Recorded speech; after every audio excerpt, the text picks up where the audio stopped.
यह सड़क मेरे गांव को नहीं जाती। बदलते ग्रामीण परिवेश पर व्योमेश चित्रवंश की एक बेहतरीन किताब। एक लंबे अंतराल के बाद एक किताब पढ़ने को मिली जिसने गांव की यात्रा करवाई, जिसका शीर्षक वाकई एक रहस्य और दर्द को छुपाए हुए है कि सड़क गांव को नहीं जाती।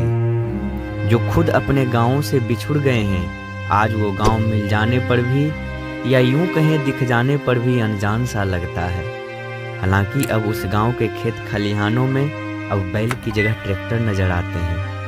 प्राइमरी स्कूल जहां टाट पट्टी की जगह मेज कुर्सी दिखती है, अवसर विशेष पर लगने वाले मेले की जगह मॉल और मल्टी मार्ट ने ले लिया है। गांव के दादा दादी बूढ़ी काकी तो अभी भी हैं, पर उनके गोद में खेलने वाले वो नाती पोते और हुड़दंग मचाने वाली बच्चा मंडली नजर नहीं आती। इस पुस्तक को गांव के इमोशनल एक्टिविटी पर लिखा गया है, जिनसे दर्शकों को वो सारी बातें बताई गई है जिसे आप और हम सब मिलकर पीछे छोड़ दिए हों। इन शहरी भागदौड़ में खेतों का फसलों के साथ रंग बिखेरना, गर्मी के मौसम में वो दोपहर को चलने वाली गर्म हवा की शरारत और शाम ढलते ही सभी पक्षियों का अपने बसेरे पर पहुंचकर उनकी चहचहाट, सब आपको इस पुस्तक के माध्यम से याद आ जाएगा। फिर पता चलेगा कि हम कितने आगे आ गए, परंतु पीछे क्या क्या नहीं छोड़ दिया। किताब के पन्ने दर पन्ने पलटते हुए गांव में बिताए गए जीवन के हिस्से किसी एल्बम की तस्वीरों की तरह जीवंत हो उठते हैं, जैसे अपने जीवन का ही कोई चलचित्र चल रहा हो।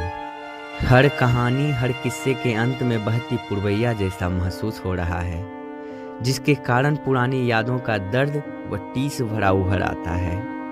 यह लेखक की सफलता है कि उसने अपने मन की पीड़ा के साथ पाठक के संवेदना को उभारा है, जो कहीं खो गया था या स्मृति से विलुप्त हो गया था।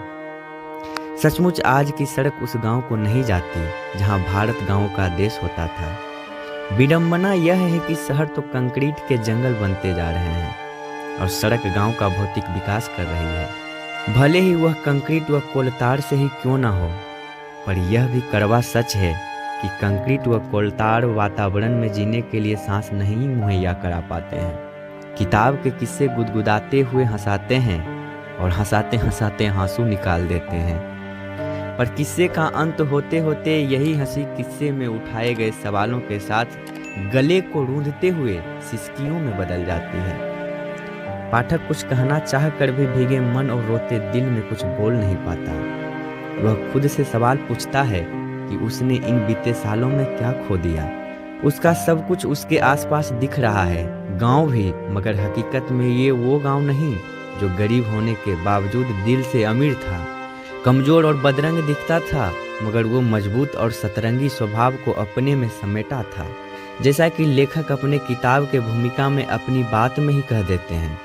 लेखक की बात से मैं 100% सहमत हूँ, और मैं ही नहीं, गांव से रिश्ता रखने वाला वह पाठक, वह दर्शक, सब सहमत होगा, ऐसा मुझे विश्वास है। लेखक को सौ बार साधुवाद जो पाठक के मनोभावों को उसकी अपनी मन की भाषा के साथ बहुत गहरे तक पकड़ा है और उसे कलमबद्ध किया है। इसलिए हमारे सभी प्यारे दर्शकों से अनुरोध है, इस पुस्तक को एक बार जरूर पढ़ें, ताकि आपको अपने गांव की याद ताज़ा हो जाएगी, वो पुरानी याद जिसे आप कभी भूलना नहीं चाहेंगे। एक बार पुनः लेखक व्योमेश चित्रवंश जी को बधाई।